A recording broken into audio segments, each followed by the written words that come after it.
Hi guys, and welcome to this video on order of operations and substitution. Yeah, now when you think of substitution, what do you think? Soccer, footy, and sort of, but with a mathematical twist. My name's MaffsGuru, really good to see you. Thank you very much for watching this video. If you can, like it and subscribe if you're on YouTube. Never going to be rich, never going to be famous. Otherwise, tell your mates and your teachers maybe that this video is around and that you are going to enjoy it. How do you know you're going to enjoy it? Well, hopefully I'll just make sense. Right, let's get started. What are we doing? Understand what BIDMAS is. And if you're saying BODMAS, it's BIDMAS. I have never understood BODMAS. I'll come back to that in a moment.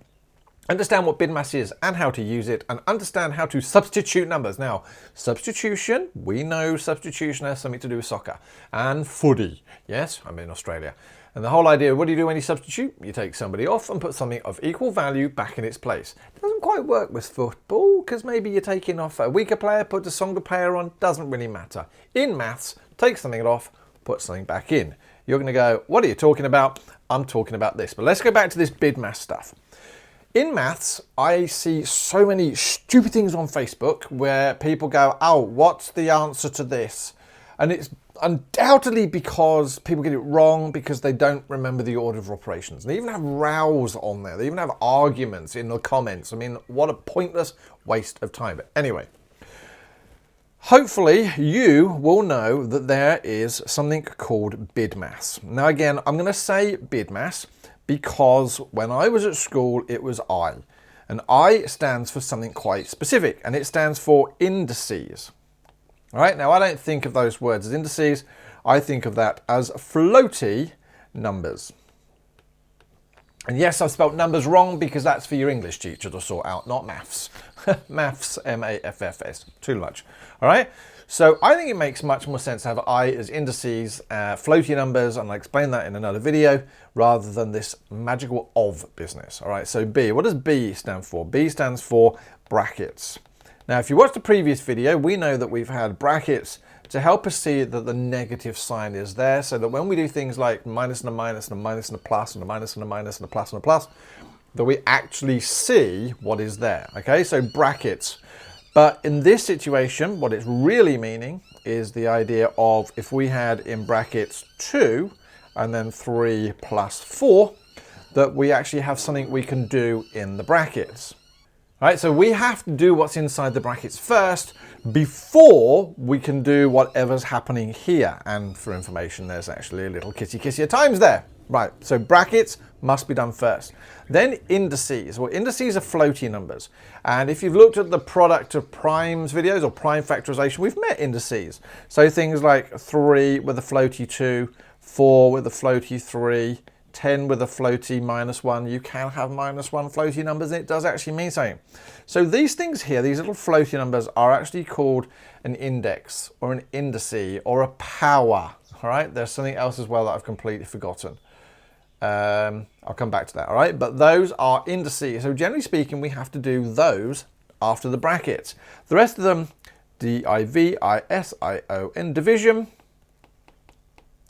multiplication, addition, and subtraction. Right, so there is BIDMAS.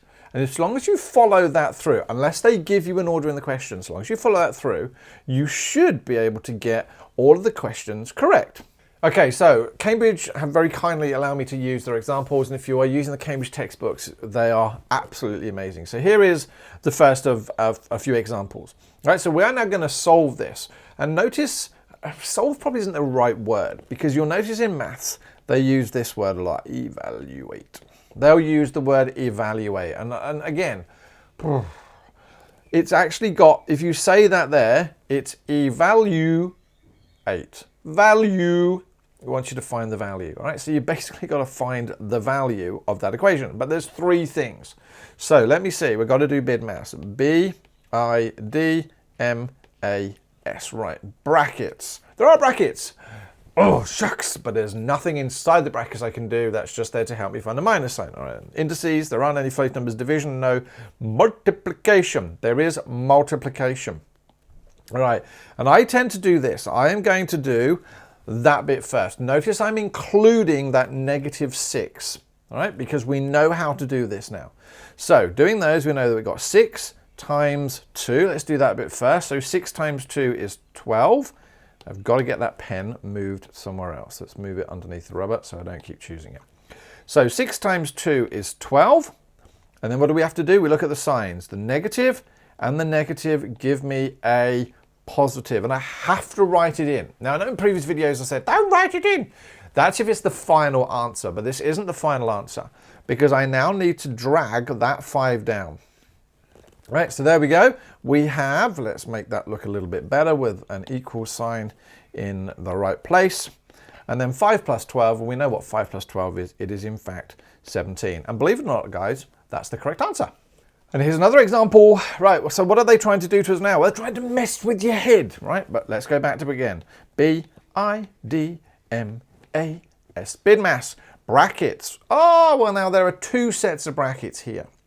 But if you remember, one of those sets of brackets I probably didn't need. So what I'm going to do is in this situation, write the question out again without the brackets showing me about the minus sign, right? Notice my brain's already going to that. It's going, oh, it's a long line. It isn't.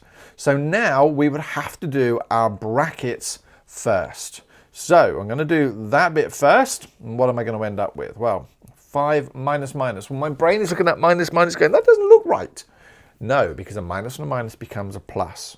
So that now becomes minus 21 divided by 5 plus 2. Now you're going to try and say, do I have to write all this working out? Up to you. I tend to do it, and I tend to get my year 7, 8, and 9 to do it, because once you've got it, it's stuck in your head. You do something 20 times, it's there in long-term memory, so it's helpful. Right, now I'm going to do my brackets. Right, can I do 5 plus 2? Hopefully, that's going to give me 7. Remember, everything else gets copied down in the order of the question, right? So many people go, oh, I did the brackets first, so I'm now going to make that 7 divided by minus 21. No, please don't make it 7 divided by minus 21. It's actually minus 21 divided by 7. Now again, we can do this in 2 different ways. If you've seen the previous video, I can do 21 divided by 7. So what is 21 divided by 7? 7, 14, 21, it is 3. And then we look at the signs. We've got a negative and a positive. That gives me a negative. And there we go, minus 3. Now I've said I could do it another way. I sometimes write it as minus 21 on 7. And again, I just do some cancelling down. I know that both of those can be divided by 7. He says writing 5. Let's try that again. We can divide that by 7. Divide that by 7. So 7s into 7 go once. 7s into 21 go 3. So what do I have? Well, I've got the minus sign there, and I've got a 3 on the top and a 1 on the bottom. Well, when we have the 1 on the bottom, we don't need to write it because anything divided by 1 is itself. Absolutely, right? So there's 2 different ways of doing it. And a third example. God, the examples keep coming. Right, now, what do you notice? So let's do it again. We've got B, I, D, M, A, and S. BIDMAS, right, brackets, none. Indices, oh yes, there are some indices. And remember, it's the floating number. So that's the thing I've got to do first. Right, so let's do that first. 10 squared. Now, if you remember what that floaty 2 means, it means times it by itself. So 10 squared is the same as 10 times 10. Right, so 10 times 10 is 100. I've done that bit, but now I'm going to copy the rest down in the order that it was given in the question.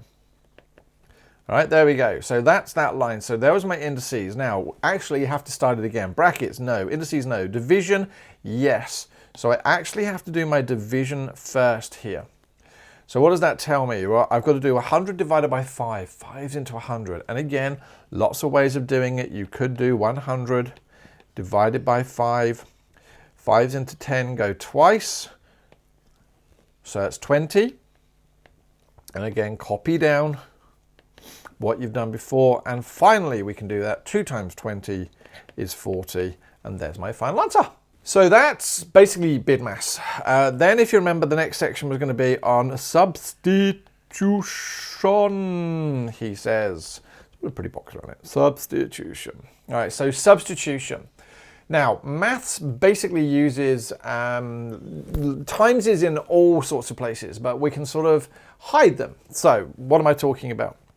When I send a card to my mum and my dad, I go, Mum, Love you. Kiss, kiss, kiss. Right? Kissy kisses. Now, what do those kisses look like? They look like time signs, absolutely. Because I know that if I have, for example, 3 and then A, now you've done algebra before, yes? Hopefully you remember that that is exactly the same as 3 times A. Yeah, between the 3 and the A is a kissy kissy because they is loving each other. Too much information, yeah? So 3 times A. Whew, long video, yo, 11 minutes. Feels longer, right? 3 times A. Now, how does that help me? Well, let's look at other examples. If I had AB stuck together, A times B. What if I had 3A, B, C? Well, they're all stuck together. 3 times A times B times C. Now, the great thing about algebra is we can now start to use it for more complex problems. So, for example, let's come up with an example. It might ask us to evaluate AB if A equals 2 and B equals -3. So what that's now saying is, well, here is our expression. Now, it's an expression because there's no equal sign. Yes? And it now is telling us, well, okay, for this example and this example only, let A be 2 and let B be -3. Now, the reason we write it like this is because AB can change and all sorts of stuff, particularly if you do computer programming. But this is, so what they're saying is write down the question AB, and I tend to write it out as A times B. I multiply this out to make life easier for me. Now, where I see the letter A, I'm going to put the 2. Where I see a letter B, I'm going to put -3. But I've got to remember that time sign is there. Now, again, my brain is beginning to fritz because that times and the minus. Okay, but I'm going to focus. It's definitely a minus. And having done lots of these examples before, I now know that 2 times 3 is 6. And I've got a positive and a negative, which gives me a negative. And ladies and gentlemen, I have just substituted and evaluated. Oh my goodness, let's try something else. Evaluate this, and we need to substitute, right? The way we know we're going to substitute is because they've given me the values of the letters. Okay, so I always write down the question first, A minus 3B. Then I write it out with all my kissy kisses in, because I don't want to make mistakes when I substitute. All right, so do I know the value of A? I do, it's -2. So there's -2. I copy down the -3 and the times, and then I'm going to put in the value of B, which is -4. Right, so what do I do first? Do I do the -2 minus 3? Nope. Why? Because, again, it becomes important now that we do things using BIDMAS. So brackets, no. Indices, no. Division, no. Multiplication, yes. So we have to do this multiplication here first. So what do? 3 times 4. Again, notice I've made it -3 times -4. 3 times 4 is 12. A negative for the 3 and a negative for the 4 becomes a positive. I write it in because it's not the final stage of my calculation. And then I copy down the -2. All right. Oh, you got a plus and a minus. Yes, I do, but they're not together. All right. So again, don't be tricked here. This now is nothing more than -2 plus 12. All right. So -2 plus 12 gives me +10, and ka-ching, there is my answer. And one final example. All right. Trust me, this video is going to end. All right. So now we've got A with a floaty 2 and B with a floaty 3. So again, if you remember, A with a floaty 2 is the same as A times A. B with a floaty 3 is B times B times B. All right, here we go. So I'm going to write the question out first. A squared minus B cubed equals A times A minus B times B times B. Ooh, they're going to try and trick me with this one. Do I know the value of A? I do. It's -2. So everywhere I see an A, I'm going to put -2 times -2. I'm going to copy that minus sign down before the B, and then I'm going to do -3 times -3 times -3. Whew, that looks a long question. All right, so that's fine. Don't try and do all of it in your head, because remember, BIDMAS says brackets, indices, division, multiplication. So we have to do the multiplication first. And I'm going to choose to do this multiplication first. So I know that I've got 2 times 2 is 4. A minus and a minus gives me a plus. I'm going to put it in for the moment because it's not going to hurt. All right. Then, believe it or not, I'm going to copy down all the rest of the stages. And I'm going to go back and start BIDMAS again. Brackets, indices, division, multiplication. Well, I do have a multiplication, so I'm just going to multiply those two numbers together. Right, because that's going to make my life a bit easier. So there's my two numbers are going to multiply together. So I've got 3 times 3, which is 9.